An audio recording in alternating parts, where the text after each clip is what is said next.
Hi everyone, welcome back. My name's Morgan. This is my channel Pisces Paperbacks, and today I'm going to be doing a 24-hour reading vlog. I'm so excited. I've been watching a lot of these and feeling very inspired and feeling the urge to read, which it's been months, so I'm trying to jump on it and give myself as much momentum as I can so I can kind of glide out of the slump I've been in. And I guess my hope, my theory is that by reading as much as I can in one day, it'll kind of just put me on the right track. It is currently 8:30 p.m. on Saturday, May 25th. It's Memorial Day weekend. I have Monday off. It's the perfect opportunity. Hi, Editing Morgan here. Just popping in to say that I never explained my plan for this readathon. I'm reading from midnight to midnight, so I filmed the intro at 8:30. I took a shower, I slept for a couple hours, and then I was like, let's start this at midnight, and then I stayed awake for the whole day.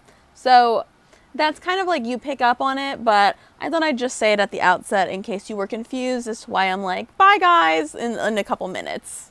So here are the books I'm hoping to get to tomorrow. Top of the Stack is actually a book that I'm not going to be reading tomorrow because I already finished it, but I wanted to mention it because I actually tried to just do a week vlog, a weekly reading vlog a couple days ago, and this is the only clip I took of me reading this book. There's a gay person. She just met a gay person. Obviously, that clip does not a vlog make, but I really liked this. So if you're interested in Emily Wilde's Map of the Otherlands by Heather Fawcett, I really recommend this. I loved it. It's the second book in the Emily Wilde series. I guess I'll talk about that more in my wrap-up, but I wanted to mention it.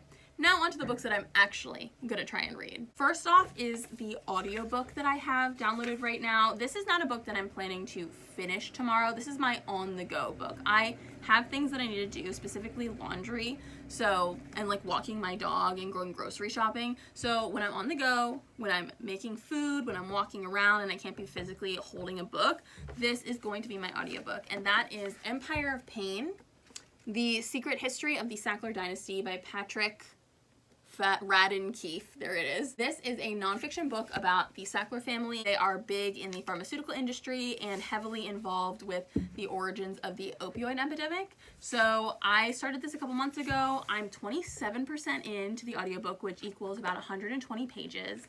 And honestly, I'm really liking it. I find it very interesting, fascinating. So hopefully that kind of helps me out in my transitional moments tomorrow. The other book that I'm in the middle of is so exciting.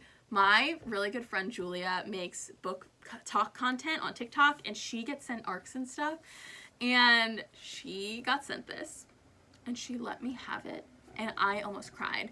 And that is The Pairing by Casey McQuiston.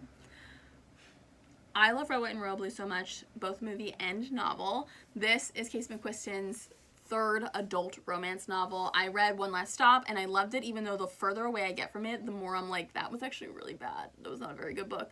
And I haven't read their YA novel. I will eventually. This is an adult romance between Theo and Kit. They are two childhood best friends who dated for, I think, 3 years and then broke up right as they were about to go on a food and wine tour of Europe together.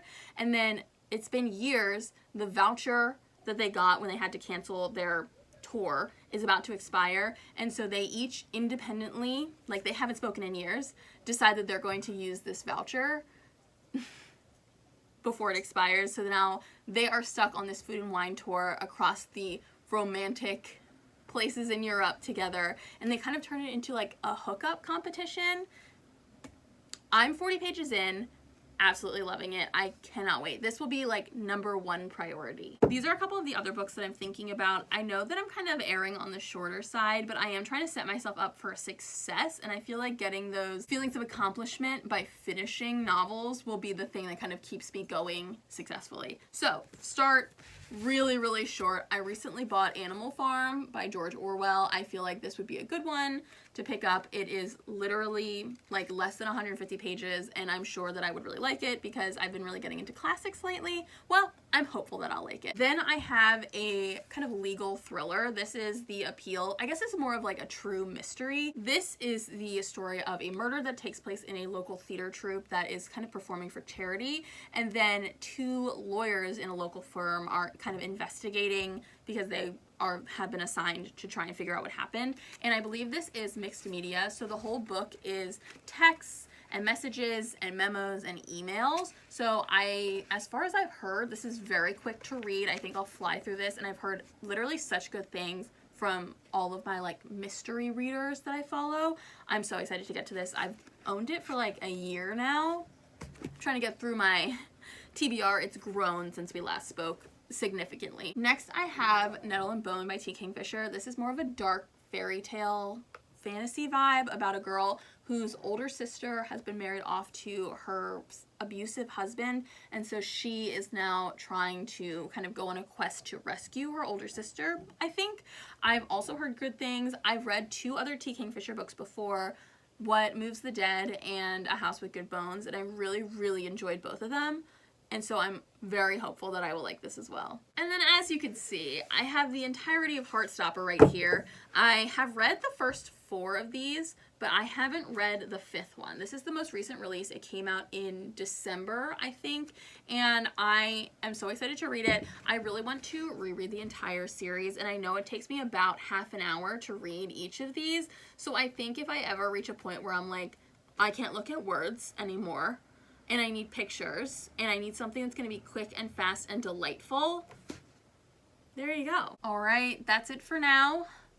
Wish me luck, please, and I will see you in just over 3 hours.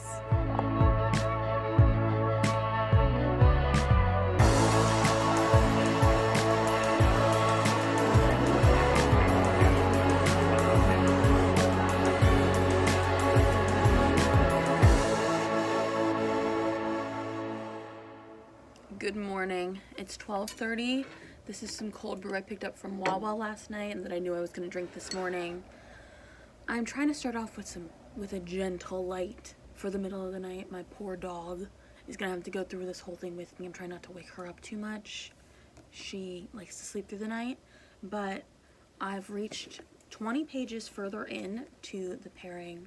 I love it so much. First of all, I wanted to show you my incredible bookmark. I don't actually know if I'm allowed to show you because it is an artistic rendering of a naked woman. It's leather with blue paint. It's like pink leather with blue paint, and the back says relax into a good book, or relax into a book. I got it from an art museum in the city. I love it. I'm obsessed. I feel like it really works for this book, which is about 2 bisexual sluts. Just kidding, but am I? The plot of this book, I think I told you earlier, is about Theo and Kit. I think Theo and Kit, they are former best friends who dated.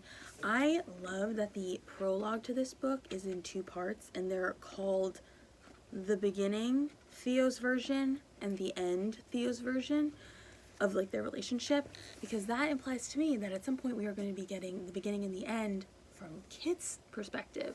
And I love, like, I cannot explain to you how much I love reading the same events from multiple perspectives. I want to know what everybody was thinking at any moment. This book is so funny and charming already, and one of my favorite lines so far, I don't really annotate books, but I did read this and immediately go like, oh my god. But Kit and Theo are going to a bar together. Theo has never been to Europe, and Kit has been living in Paris for the last like 4 years. Kit takes Theo to his favorite bar, and he's like, I'll get you a drink, still the same thing. And internally, Theo thinks, I do want my usual whiskey ginger, but I don't want him to think he can use the same old map to navigate me. I love that so much. So, yay! Keep reading. Hi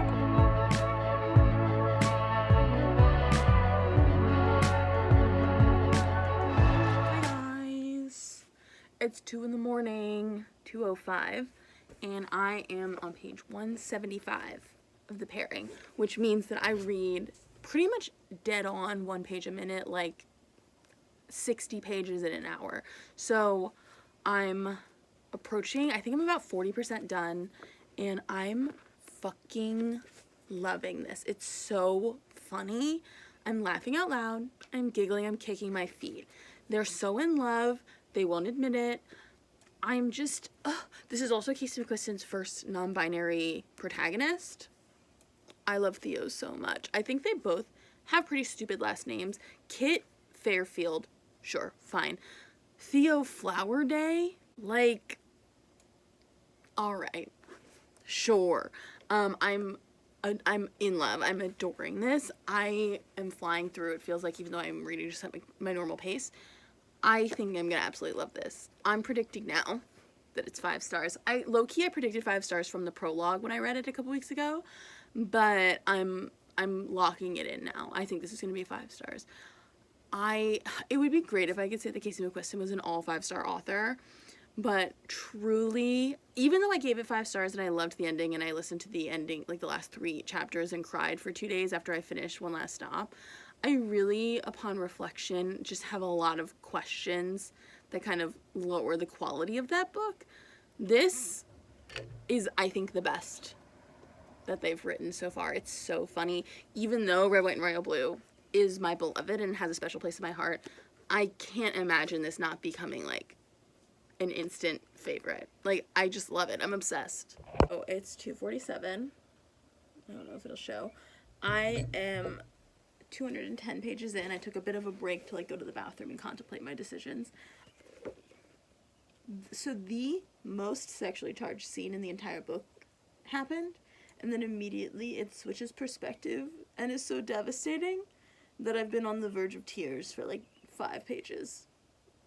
So the whiplash, it's too early for this. It's almost 4:30. I'm 60 pages from the end. Obsessed.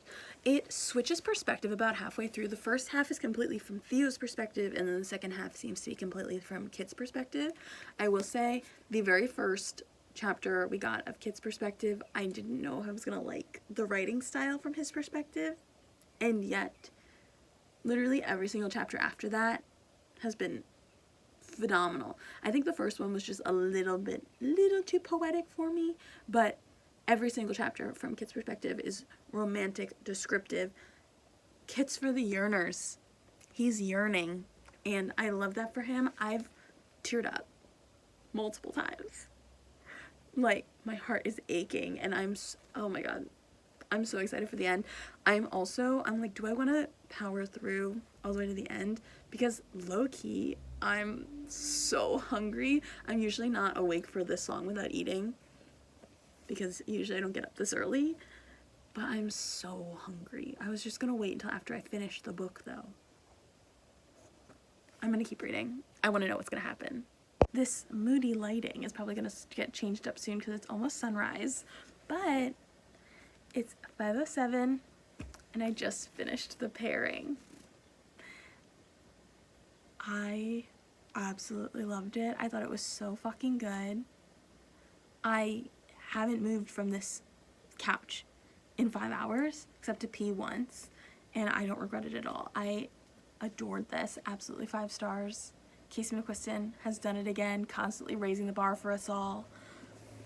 Like, bisexual excellence for both of them, bi for bi, and then also just the cast of characters, the descriptions of food. They're on this food and wine tour throughout Europe, or specifically France and Italy, with like one stop in Spain, and it's just delicious and sumptuous and beautiful. All the descriptions. I love how romantic Kit is. I love how funny and brash Theo is. I absolutely adored it. Oh my god. Oh my god. I can't wait until this comes out. I'm gonna buy a copy because this arc doesn't have like a lot of the stuff in it. Like, it doesn't have, there's gonna be a map of the tour, and then also it doesn't have like the acknowledgements and stuff at the end. So guys, my plan is to have some cereal for breakfast, and I'm also gonna make myself some Earl Grey. I've been loving Earl Grey lately. I've been having a cup almost every day. I put a fuck ton of French vanilla creamer in it, and it tastes basically like a London fog, and it's so good. I have decaf. I can drink decaf Earl Grey, so it wouldn't have been a very good like wake up beverage, but I think it'll go nice with my breakfast now that I'm like pretty much like I'm awake. I'm fully awake, and while I eat, I'm gonna start my next book. Low-key, I did not read it all from 5 a.m. to 6 a.m., but I'm starting now. And look at that, the sun is up. It is 7 a.m. and I am on page 90 of the appeal. I think I gave you the quick rundown of this book, that there is a theater group and a murder, and there's two lawyers who are kind of reading through all of the documents, and that's kind of the framing narrative for the contents of the book. But 90 pages in, nobody has died yet, and the plot so far is that the leaders of the theater group, they own this country club that the group rehearses at, etc., and their 2-year-old granddaughter has been diagnosed with cancer. So far, most of the plot has been them trying to fundraise $350,000 to directly buy some experimental treatment medications from America. And so right now the kind of mystery is like, are they actually funding the money? Is Poppy maybe actually, like, she's sick, but like, is the doctor who's kind of treating her being honest about that? I honestly don't know who's going to die. I'm extremely curious. So I'm liking it. I'm not loving it. I think because it's in emails, it's kind of stilted in terms of the dialogue. There's no like actual dialogue other than text message. That's the only time when there's like actual like immediate back and forth conversation. The rest of it is mostly emails. So it does just feel a little bit stiff because it's not like dialogue the way people would talk. But I'm enjoying it so far, and I've definitely read more in an hour of this than I would like a typical book. If I can continue the pace of reading 90 pages an hour, this will take me basically 4 hours to read, whereas this one took me 6 hours to read total for the whole thing. So that is nice. I need to take my dog on a walk now that the sun is up and it's after the time that I usually wake up during the week. So I'm going to start listening to Empire of Pain while I do that and just go on a nice little stroll. Oh my god, also I forgot to show you that I've decided to start coordinating the bookmarks that I'm using to the book covers. So obviously this one doesn't really correspond, except for, I guess the blue is kind of a similar color. It's more of a vibe thing, but when I was picking out the bookmark for this one, I decided to go with this like black, white, and red cover. I picked out this really cool black, white, and red kind of stained glass architectural bookmark that I got from the Athenaeum, which is this really cool library in Philly. So yeah, let's go for a walk. Also, look at my adorable mug.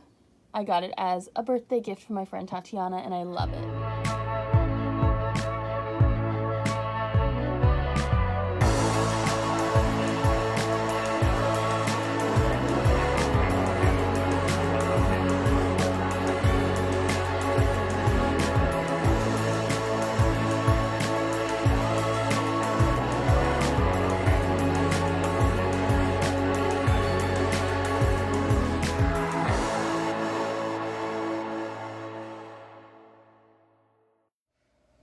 I'm back from the laundromat. I had to fold my laundry and put it away here, so that always takes me a little bit longer. So it's now 10:45, and I've been listening to my audiobook a lot. When I started this morning, I was 5 hours into the audiobook, and now I am 9 hours into the audiobook.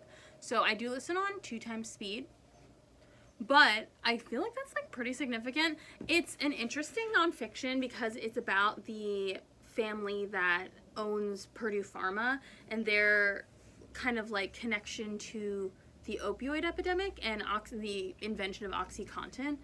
And the first section of the book, it's like, I think there's like 3 books, like book 1, book 2, whatever. But the first one is about mostly Arthur Sackler, who was the oldest brother and kind of founder of the entire dynasty. And then the second book, which is what I'm in the middle of right now, is about the dynasty. So like after he dies and the people who inherit, and kind of how the company has morphed after his death and who's, you know, in charge. Currently, I'm at the section in the 1990s where they are like, Oxy's a huge hit and it's not addictive. We're rolling in money. And now it's like, no, it's actually extremely addictive. So I'm finding it honestly very interesting. I think it's well written, understandable, and I really like the narrator. I don't know who's narrating it. It's narrated by the author. That's it. I'm impressed. That's really good. Does he only narrate his own books? I think he only narrates his own novels, but honestly, I would read the other ones, even though I don't really know what they're about. But very cool. And then I am now halfway through the appeal. I'm on page 222, so like a page and a half over halfway. I'm really liking it. It didn't love it as much when I first started, just because the it's not dialogue, you know? So the communication is emails, and especially because a lot of the emails are from one character, Izzy, to another character, Sam, and Sam does not we don't see Sam's responses to any of the emails. So the fact that a lot of the things that we're reading are not like a two-way conversation just makes it feel a little jolting. But now that I'm halfway through, I'm into the rhythm. I know what's happening. I had to stop. My alarm went off to go get my laundry literally right before the murder is about to happen, and I don't know who's gonna die. Like, I still don't know, and I'm kind of not good at like guessing stuff like this, so I'm really excited. So I'm going to continue reading this. I'm probably also going to have lunch, because I guess I ate my breakfast at 5 a.m., so now would be like lunchtime instead of a late breakfast. And I'll get into this a little bit more. If it's about 11 now, I think I could finish this before 1. That's going to be my goal. And then I'll have finished 2 books in one day, which is crazy. Hello, I'm on a walk with Marcy. I decided to bring the book to read while I walk. I'm now, I think, 303 pages in, so I only have 100 pages left. I'm really enjoying it now that we're kind of in the piecing it together stage. I will say my least favorite part of the book is like the sections that are messages between the lawyers that are like part of the framing narrative, because it seems like they kind of appear every like 60 to 70 pages to just kind of say something really obvious to make sure that you like understood that from the previous like several pages of emails and messages between the actual like people involved in the case. And we've now reached the end of all of those emails, and we've entered the part where it's a document that these lawyers are putting together to try and figure out who the suspects are, or kind of go to the suspects and see if any of them have any real motives. And I'm interested. I want to know. I don't have any ideas as to who it was, but I just wish that their sections weren't like so heavy-handed. Just like they're a little heavy-handed, but I'm definitely having a good time. It's not going to be a 5-star, but it's probably going to be a 4-star, which is a win to me.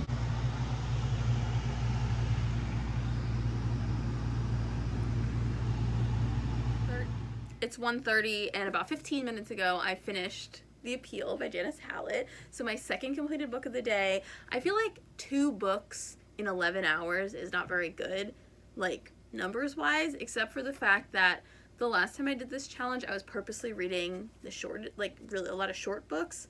So the last time I did a 24-hour reading challenge, I think I read like 8 books, but it equaled 800 pages.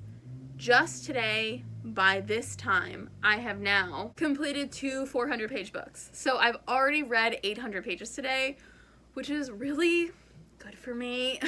That's really, really good for me. So I'm just very happy. As for this one, I didn't like love the end. I wasn't super impressed. I feel like while I did suspect the person that it was, not because of the reasons they came up with, but because I was just like, they seem suspicious, and I'm confused as to why you, the characters, are not suspecting that person. They came around through a different reasoning, and I was like, oh, I didn't see that coming. That was interesting. But I feel like it doesn't help that, to me, the least interesting, the least compelling characters in the whole book are the 2, like, law interns.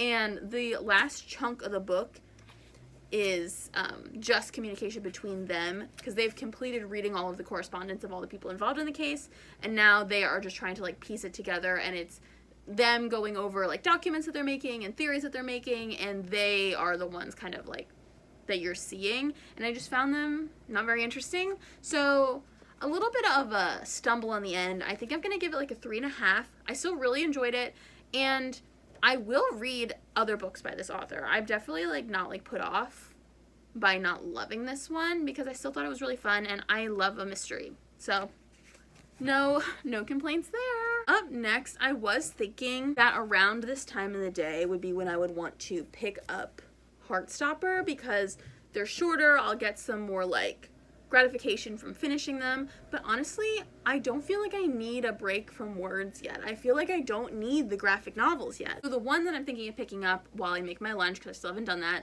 is Nettle and Bone by T. Kingfisher, the dark fantasy that I told you about earlier. And look at the bookmark I picked out to go with it. It has a little dragon on it. That's so cute. And it's fitting. I think it's fitting. So even though the colors don't really go together, like the vibes are still fantasy. So I'm going to get started on this one while I cook. And I'll talk to you when I make it a little bit into this. I had a rough hour and a half where I was very sleepy. So I only got to page 60 so far. But I finished my cold brew. I'm going to go read in the park and like recharge from the sun.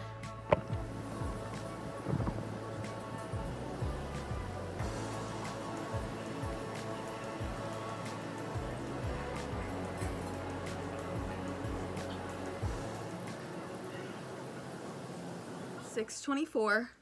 I just finished Nettle and Bone.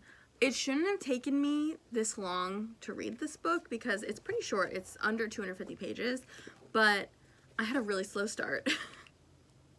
I was both half asleep and also I think it has a really slow beginning. But once I got into like the flow and the rhythm of the writing style, I feel like this really worked for me. So I think earlier I just kind of said it was a dark fairy tale fantasy kind of quest novel, but that's not like a plot description, so let me give you that now. Nettle and Bone is about Mara. She is the third daughter of a king and queen, and her oldest sister is married off to the prince of the northern kingdom, but she quickly dies into the marriage. And then her second older sister is also married off to that same prince. She discovers that her sister's husband is abusive, so she decides to go on a quest to figure out how to kill him. And it kind of becomes this found family road trip. I will say that, yes, I was kind of half asleep and dozing off during the first 60 pages, and that's why it took me so long to read it. But also, this is one of those fantasy books where it really just drops you in with extremely stylized, poetic, descriptive, fantasy, like world building scenes at the very beginning, and it doesn't like ease you into it.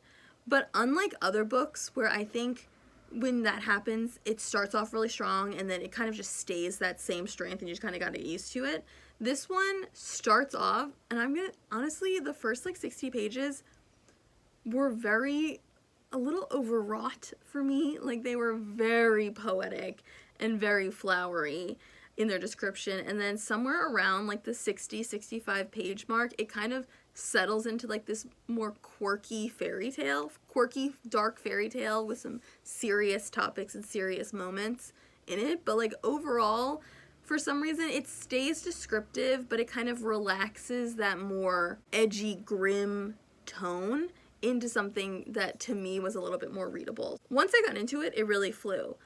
I ended up really liking this. I'm gonna give it 4 stars, I think, because it just has a slow start. Honestly, all 3 of the T. Kingfisher books that I've read have had slow beginnings, and I've rated all of them 4 stars. So I think that's kind of like where she's gonna sit in my ratings. Definitely an enjoyable time. I'm gonna keep reading her books, but I don't know if any of them are gonna become like all-time favorites. We'll have to see. I know she has so many more that look interesting, but I really liked this. 4 stars. I think if I had to rank the 3 T. Kingfisher books that I've read, it would be What Moves the Dead, then Nettle and Bone, then A House with Good Bones. And then also from the 3 books I've read today, I would go The Pairing, Nettle and Bone, The Appeal. So either way, it's kind of like in the middle. Like a good time, but not like, oh my god, I'm screaming, crying, like writing home about it. I had to run home from the park because it started raining, like out of nowhere. Super weird. So I do feel very awake. I made myself another cup of tea that I haven't had any to drink yet. This time I used my only happily ever afters need apply to my TBR. I got this mug in like a surprise gift box I got from the Ripped Bodice, and I really like it, and I feel like it's fitting. So now I just need to feed my dog, probably take her on another walk, and then figure out what to read next. Hello, it is 7:33. I just took my dog on a walk, so I haven't been reading any of my physical book, but I want to tell you about the next thing that I've decided to pick up, and that is Don't Want You Like a Best Friend by Emma R. Alban. This is a sapphic historical romance, I believe adult historical romance, that came out in January. This is an art copy. My friend Julia got it and then gave it to me after she read it, so I'm very excited to get to this. I felt like it was a good like cycle of genres to do like contemporary romance, mystery, horror, fantasy, and then historical romance, and then like I don't know what I'll read after this if I have time, but I'm very excited about it. This is the matching bookmark that I've decided to use. Like, is that not so cute? Purple and purple. Anyway, this is about Beth and Gwen. Beth is in her first season. She is trying to find a husband but doesn't really want to, and then Gwen is in her fourth season and is determined to never find a husband. But they think the best way to get their parents off their back about getting married is to hook them up with each other. So it's kind of setting up the parents playing matchmaker, but the parents seem to hate each other, and then they are also falling in love. I'm very excited. It's pitched as Bridgerton meets The Parent Trap, and I understand what they're saying with The Parent Trap comp in that it's like playing matchmaker for your parents. Personally, when I hear Parent Trap as a comp, I'm thinking long lost siblings. So not the setting up the parents part, I'm thinking the long lost sibling part. So every time I hear people describe this book and then use the Bridgerton meets Parent Trap description, I'm always like, ew. They're related? No, they're trying to set their parents up. So I'm gonna get into this. I've also been listening to my audiobook. I think earlier I said I was at 9.5 hours. I was only at 9 hours into the audiobook, but I'm now at like 10 hours. 10 hours and 15 minutes into Empire of Pain. I don't know where it's gonna go from here. It's looking pretty dire, pretty grim, but it's really fascinating. It's very well done. All right, let's get reading. I don't know if you can tell from my hair, but we're approaching the home stretch. I also have these giant box lights that I bought years ago, and they're so bright. They reflect in my glasses, but the lighting in my apartment's actually garbage, so please just ignore how blindingly glary it is. I'm 104 pages in to Don't Want You Like a Best Friend, and thus far, I'm not loving it. It's a little bland. There's not really much distinction between like the internal voice of either of the characters, Gwen or Beth. Gwen is in her fourth season. She kind of has a very jovial relationship with her dad, who's kind of a rake, and her mother died when she was really young, I think like in childbirth or after childbirth. And then there's Beth, who is in her first season, and her father passed away a year ago, and he was not a very nice man, and her mother wasn't in a very happy relationship. So she and Gwen are kind of scheming to get their parents together so that they themselves don't have to like deal with the whole like getting married business. It's fine. It feels a little young, even though they are like 20 and 21 years old.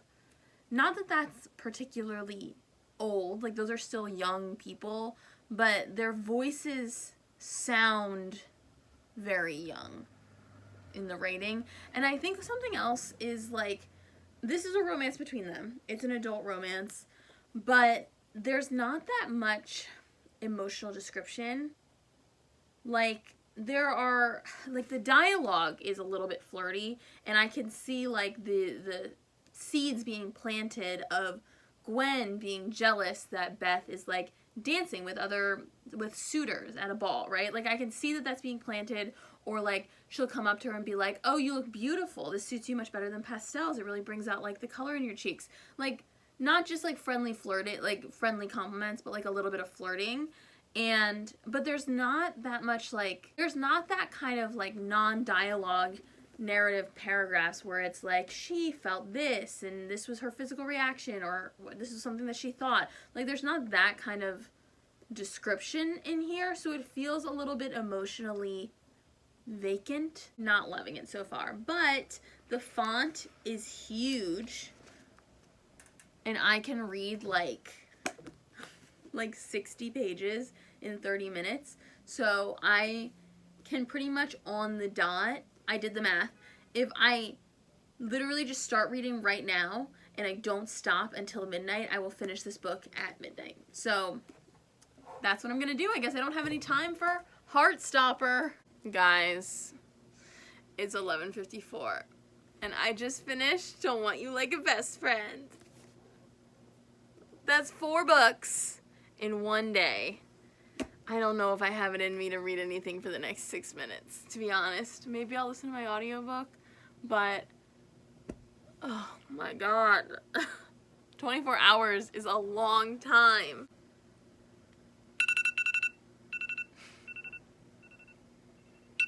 We made it. 24 hours. Oh my god. I'm ready to go to sleep. Oh my gosh, I still need to brush my teeth. I didn't even brush my teeth. Let's recap, shall we? From midnight to midnight on Sunday, May 26th, 2024, I completed 4 books. First, The Pairing by Casey McQuiston. Second, The Appeal by Janice Hallett. Third, Nettle and Bone by T. Kingfisher. And fourth, Don't Want You Like a Best Friend by Emma R. Alban.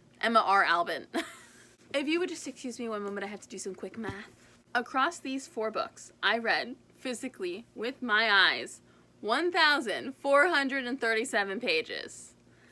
That is fucking crazy. For me, that's wild. That is so many. That's more pages than I've read ever in a day, I think. Damn. And I listened to what equals 6.5 hours of audiobook today. I listened on 2 times speed, so it's actually half of that of like actual listening time, but 6.5 hours. So I'm currently, you can't see it, but I'm in the middle of chapter 21, and this morning I started at chapter 9. So let me see how many pages that is. 1,621 pages. That's what I'm fucking talking about. That's why we do 24-hour readathons. For results.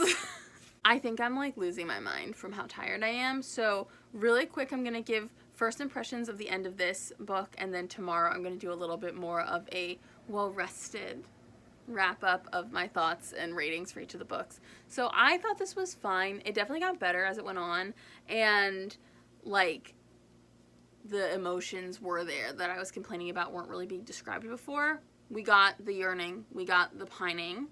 It just felt a little bit like running in circles because the plot really is just them trying to get their parents together the entire time.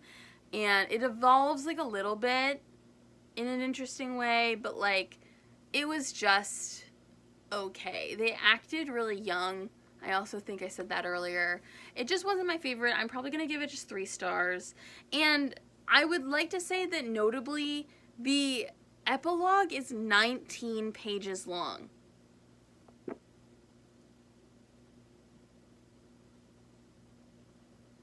Why? I just don't think epilogues need to be more than like 5 pages at most. It's like a stinger. It's just like, you're just trying to have like a nice little exclamation point on the end. And this epilogue was very clearly, like blatantly, setting up the entire premise of the second book in this series, which is fine, but not even like in a subtle way. It was like really obvious. I'm gonna go to sleep now. I'll see you tomorrow. Good morning, everyone. We've arrived at the end of the video. It's like 11, it's like 10:30 the next morning. I'm well rested. I feel renewed, rejuvenated, and I'm ready to wrap this up. I would say definitely the star of the show for me was this book I started with, so Casey McQuiston's The Pairing. I adored this. I thought it was so good. Kit and Theo mean so much to me, and I'm definitely going to reread this when it comes out and I buy my own copy. I'm just in love. in love. And then I moved on to The Appeal by Janice Hallett. Will the white balance adjust a little bit? And this is a murder mystery, as you saw, you know, mixed media, 3.5 stars, still decidedly in like the enjoyable, entertaining camp, but a little lackluster at the end, in my opinion, and I just found it a little stilted because of the way that it was written. Not necessarily because of the mixed media. I've read mixed media books that aren't stilted, but I think just the way that this one was written, it just felt a little jolting to me. So I still really liked it, and I will read more books by Janice Hallett, but it wasn't a fave. It's just gonna kind of be like, yeah, I would read more kind of vibe. Do you know what I mean? And then I had another high moment, 4 stars to Nettle and Bone by T. Kingfisher, the dark fairy tale that starts off like really moody and then kind of evolves into this like quirky road trip found family that still has like dark themes.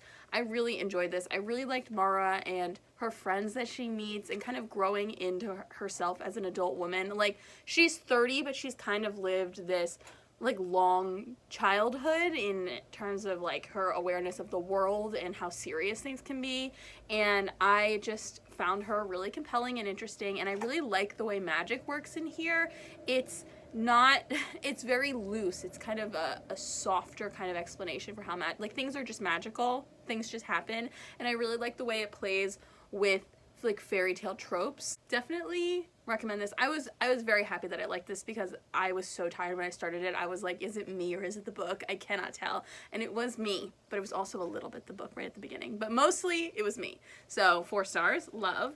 And then I ended the night with I Want You Like a Best Friend by Emma R. Alban. I feel like so aggressively neutral about this book. Like, it was fine. There were parts of it that I liked, but maybe it's because I was really tired when I was reading it, and I was really trying to read it quickly so that I would finish it by midnight. I finished it 4 minutes to midnight, so it was close. But this just, it didn't really do much for me emotionally. I never felt particularly attached to either of the characters. They were adults, they were 20 and 21, but they still felt very young, like the way that they were acting and talking and like reacting to things. So I don't know about this. I kind of want to sit on it. In my heart of hearts, I'm like, was this like a 2.5? But I really don't think it deserves a 2.5. I think I'm also just going to give it 3 stars because it's just right in the middle. It's a book that I would recommend to people if they're looking for sapphic romances or sapphic historical romances, but it's not a book that I would put at like the top of my list of recommendations. Do you know what I mean? Like, it's not going to be the ones where I'm like, you have to read this, but it's one where I absolutely be like, and if this sounds good to you, I think you should check it out, kind of thing. You know what I mean? So 3 stars for Don't Want You Like a Best Friend. So those are all the 4 books that I read. And then I also read like almost 200 pages, listened to almost 200 pages of Empire of Pain. I don't have the dust jacket for this, but this is going well. I mean, same old nonfiction that I told you about at the beginning. Right at the beginning of the video, I think I said that one of my kind of like joking hopes for doing a 24-hour readathon was that it would give me the momentum to kind of glide back into reading often again. And I was kind of joking because I knew that sometimes if I read a lot in one day, I kind of burn myself out, which is kind of the opposite of what I want to do. But I was kind of joking, but also now I'm like, I'm going to visit my mom and my sister today because my sister's birthday's tomorrow, and I'm taking the train home, and I'm like really excited to read on the train. So I think maybe it kind of worked. I think it worked. I think I did just like, what's the opposite of cold turkey? Where instead of stopping something out of nowhere, you just start something out of nowhere and then you just do it all the time. That's what I'm going to do with reading. That's kind of the vibe that I'm going for, and I feel like this was an extremely successful way of doing that. I hope you enjoyed the video. Please let me know if you've read any of these, what you thought of them, or if you want to read any of them. I really hope people want to read The Pairing when it comes out because I absolutely loved it. And also, do you think you would ever do a 24-hour readathon? Because I've done 2 of them now, and I think both times, almost dropped a book, were extremely successful for me, and I think this one was even more successful. I read less books, but I read way more pages this time. So I don't know. What do you think? Let me know in the comments. I hope you enjoyed the video, and I will see you guys next time. Bye!